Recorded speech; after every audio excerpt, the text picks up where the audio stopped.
BNP কখনো জনগণের দল ছিল না। সবার আগে বাংলাদেশ না, সবার আগে বিএনপি, এই স্লোগানে বিএনপি বিশ্বাস। বিএনপি গর্ত থেকে বের হয়ে এসে আজকে সংবিধানের কথা বলছে। বিএনপি এই গর্তের ভিতরে আবার ঢুকবে। ওবায়দুল কাদেরের কারণে আওয়ামী লীগের পতন হয়েছে।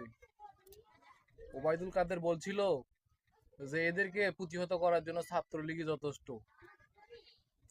ঠিক তেমনি ভাবে এই সালাউদ্দিনের কারণেই বিএনপির পতন হবে। আইনমন্ত্রী আসাদুজ্জামান তারেক জিয়ার যে মামলাগুলো ছিল, এই মামলাগুলো নিষ্পত্তি করার দায়িত্ব নিয়েছিল। অ্যাটর্নি জেনারেল হিসেবে যে নিযুক্ত হয়েছিল, কোন সংবিধানের আলোকে, কোন সংবিধানের মাধ্যমে তাকে নিয়োগ করা হয়েছিল? আর সে নতুন করে আইন প্রণয়ন করেছিল, অধ্যাদেশ জারি করেছিল যে তারেক জিয়াকে সশরীরে উপস্থিত হয়ে আদালতে জামিন চাইতে হবে না।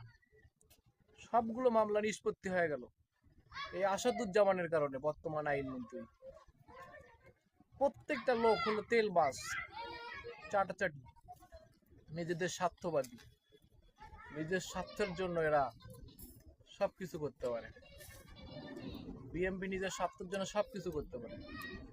ক্ষমতায় থাকা অবস্থায় এমন আইন করতে হবে যেন আজকে আমি ক্ষমতা ছেড়ে চলে গেলে যখন বিরোধী দলে যাব তখন যেন আমি সুরক্ষা পাই।